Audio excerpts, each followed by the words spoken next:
बिस्मिल्लाहिर्रहमानिर्रहीम, अस्सलाम वालेकुम। Asma Saleem, speech and language pathologist, एक दफ़ा फिर वाईसीटीसी ऑफिशियल के साथ।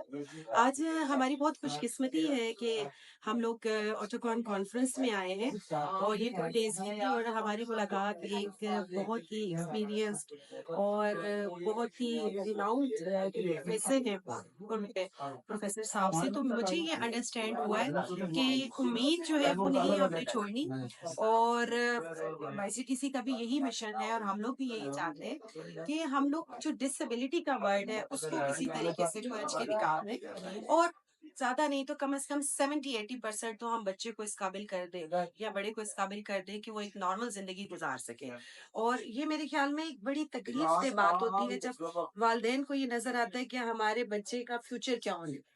तो आपकी बातों से हमें ये लगा है कि एक बहुत पुरुमीद है और इसमें हम ये कर रहे हैं। और प्रोफेसर साहब मैं आपसे ये चाहूंगी कि जब ये हमारा इंटरव्यू आगे लोगों तक जाएगा वो यकीनन चाहेंगे कि आपसे वो राब्ता करें और जैसे कि आपने माशाल्लाह एक बड़ी अच्छी अनाउंसमेंट की है कि अपनी करते हैं तो मेरे ख्याल में ये फ्री ऑफ कॉस्ट मैं अपने सर्जिकल चार्जेस कोई नहीं लेता, जी जी लेकिन इंस्टॉल बिल्कुल बिल्कुल। तो वो लोग आपसे चाहेंगे कंसल्टेशन लेना चाहेंगे तो वो आपसे कहाँ पे और कैसे राब्ता करें? वो मैं आपको नंबर दे दूंगा, आप इसको फ्रेश कर दीजिएगा। वैसे थोड़ा मैं सा चूंकि डिटेल मैं एड्रेस कराची में होता हूँ नेशनल मेडिकल सेंटर के अंदर, वहाँ मेरी ऑफिस है और वहीं मैं काम करता हूँ और सारी सर्जरीज वगैरह मैं वहीं करता हूँ। ये भी मैं बताता चलूँ कि जो सबसे ज्यादा उम्र का शख्स मैंने ऑपरेट किया वो 84 ईयर्स था और वो पहले बोलते थे फिर उनकी समाध आहिस्ता आहिस्ता जाती रही और बिल्कुल खत्म हो गई and he was willing to listen again और उनका किया और हमने माशाल्लाह he is doing well till now माशाल्लाह। एक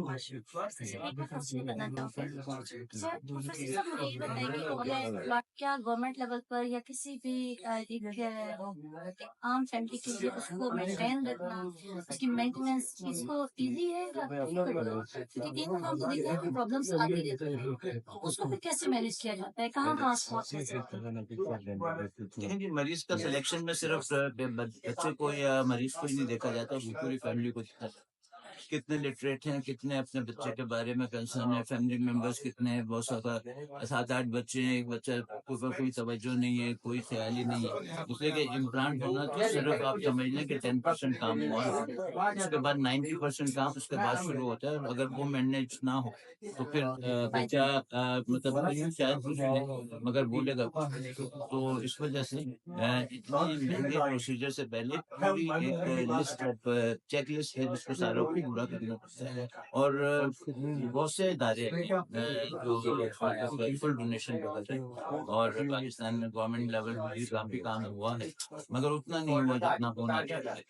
तो मेरा तो ना सिर्फ कॉकलियर इम्प्लांट के बारे में तमाम बीमारियों के बारे में यही है कि उसको लाइलाज नहीं समझना चाहिए।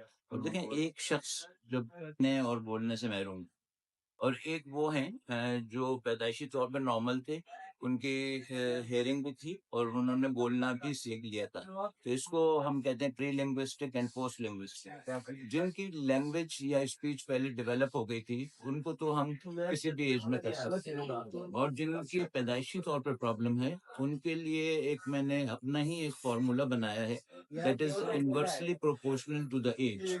कि जितनी कम एज होगी उतने सक्सेस रेट ज्यादा होंगे। तो अगर पहले साल में 100% है तो 10 साल में 10% रह जाएगा, तो हर साल 10% डिक्रीज होता जाता है।